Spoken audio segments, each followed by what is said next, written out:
देखिए, सभी साथियों को पता है कि असंवैधानिक तरीके से महाराजगंज जनपद मुख्यालय पर स्थित मेरे पैतृक मकान को तत्कालीन जिलाधिकारी ने गिराया था। इस मामले में मैंने सुप्रीम कोर्ट में 4 पन्ने की शिकायत की थी।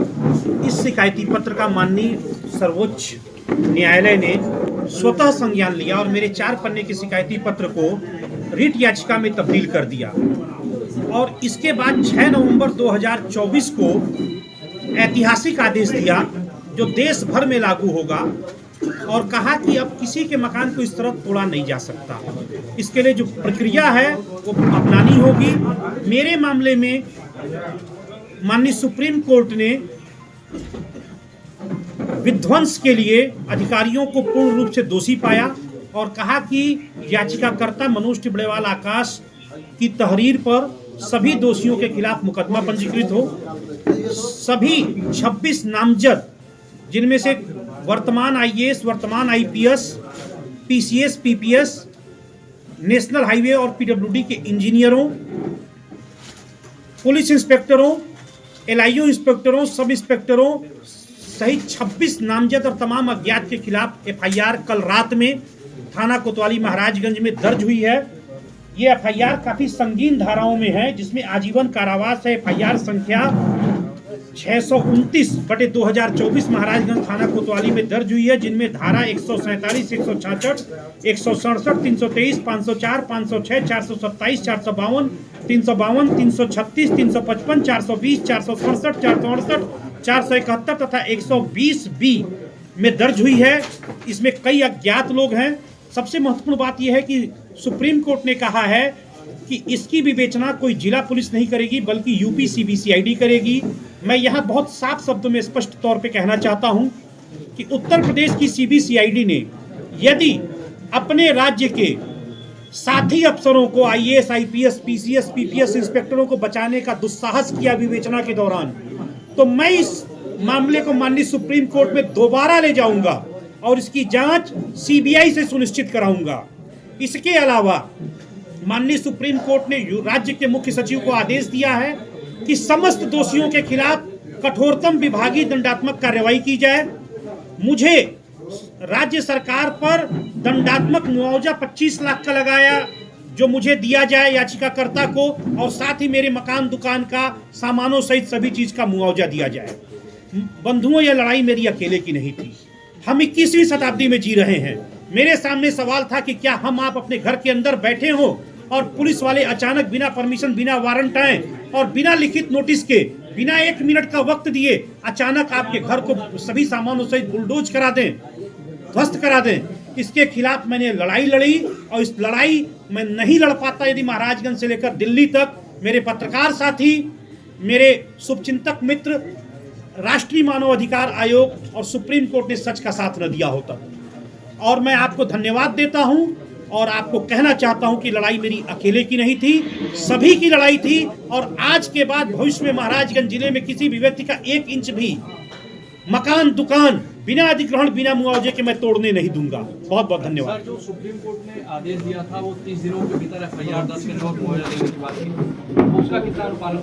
जी, बहुत महत्वपूर्ण सवाल ये है कि 6 नवंबर को सुप्रीम कोर्ट ने आदेश दिया और 9 नवंबर को आदेश वेबसाइट पर अपलोड हुआ। 1 महीने बाद तक ये अफसर सिर्फ कागजी खानापूर्ति करते रहे। जब मैंने मेल किया कि अब मैं कंटेम्प्ट दाखिल करने जा रहा हूं सुप्रीम कोर्ट के आदेश की अवमानना की, तो आनन फानन में कल रात में महाराजगंज थाना कोतवाली में एफआईआर दर्ज हुई है। मुआवजे की कार्रवाई अंतिम चरण में है जैसा मुझे बताया गया है।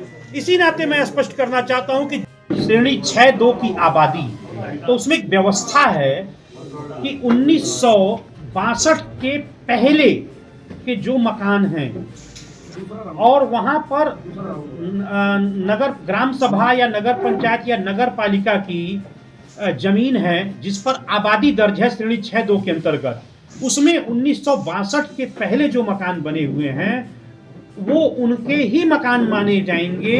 और यदि ऐसा प्रशासन को लेना है किसी भी काम से तो उसका अधिग्रहण करके मुआवजा देकर ही लिया जा सकता है। इसका विस्तृत लंबी और चौड़ी बहस 1.5 घंटे तक सुप्रीम कोर्ट में हुई और यह माना गया कि जैसे महाराजगंज का मैं उदाहरण दूं, हमारा जो मकान है उसका गाटा संख्या 2012 क में आता है। वो 45 एकड़ का क्षेत्रफल में है, जिसमें से एक मेरा मकान भी है। 45 एकड़ का मतलब पूरा महाराजगंज नगर ही उसी श्रेणी 6-2 की आबादी में बसा हुआ है। और महाराजगंज पहले एक ग्राम सभा होती थी 1989 के बनने के पहले, और हमारे घर के जो सामने सड़क थी वह मात्र 3 मीटर होती थी। कालांतर में यह नेशनल हाईवे बना और 16 मीटर किया गया। तो उसके लिए प्रक्रिया अपनाकर ही किया जा सकता है। मुझे अपने मकान को देने पर कोई आपत्ति नहीं थी।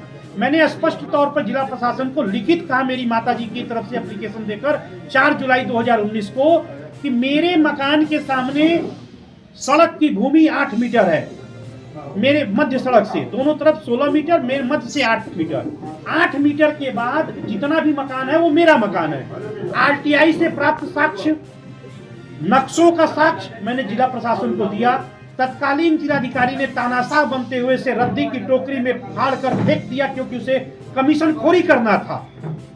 यदि वह मेरे प्रकरण को देखता और कहता कि अन्याय नहीं होगा तो यह नौबत नहीं आती, लेकिन उसने जरूरी नहीं समझा इस बात को। और इसके बाद इस तरह का गैर कानूनी कृत्य किया गया।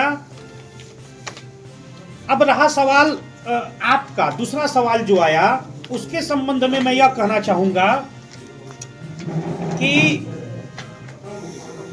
ये व्यवस्था सुप्रीम कोर्ट ने सिर्फ उनके मकान के लिए दी है जिनका मकान जायज है। कोई भी व्यक्ति अतिक्रमण करता है तो निश्चित वो टूटेगा, लेकिन उसको भी तोड़ने की एक प्रक्रिया होगी। प्रक्रिया यह होगी, आपके मकान को मालिक को एक नोटिस दी जाएगी। नोटिस न सिर्फ दी जाएगी बल्कि सार्वजनिक तौर पे उसके मकान पर चस्पा की जाएगी, उसकी वीडियोग्राफी कराई जाएगी और उससे 15 दिन के अंदर उसका पक्ष माना जाएगा कि क्यों ना आपका मकान गिरा दिया जाए। जवाब मिलने के बाद अभिलेखी दस्तावेजों से उसका आमना सामना होगा। साक्ष्य पाए जाने पर यदि वाकई मकान अवैध होगा तो निश्चित तौर पर टूटेगा, लेकिन उसके लिए प्रक्रिया होगी। यदि मेरे मकान में यह प्रक्रिया अपनाई गई होती तो जो राष्ट्रीय मानव अधिकार आयोग ने जो रिपोर्ट दिया, बस्ती मंडल के तत्कालीन कमिश्नर महोदय ने दी या सुप्रीम कोर्ट ने दिया, वो सब अभिलेखी दस्तावेज थे, कोई छिपा नहीं सकता। 2+2 मिलाकर 4 होता है। कोई भी किसी भी परिस्थिति में किसी से भी पूछे 2+2 हमेशा 4 ही आएगा। तो अभिलेखी दस्तावेज की जांच नहीं की गई, इस नाते इस तरह की विषम परिस्थिति उत्पन्न हुई। अब मैं कुछ आपको दस्तावेज दिखाना चाहता हूं। ये बस्ती मंडल के कमिश्नर की रिपोर्ट है, जिसमें स्पष्ट तौर पे कहा गया है कि इस अवैध विध्वंस के जिम्मेदार तत्कालीन जिलाधिकारी अमरनाथ उपाध्याय हैं। ये मैं नहीं कह रहा। मौके पर 27 फरवरी 2020 को बस्ती के मंडलायुक्त आए महाराजगंज, मौकाए वारदात पे जरीब गिरवा कर देखे और और एक नहीं 2 बार उन्होंने बस्ती मंडल के कमिश्नर ने रिपोर्ट दी।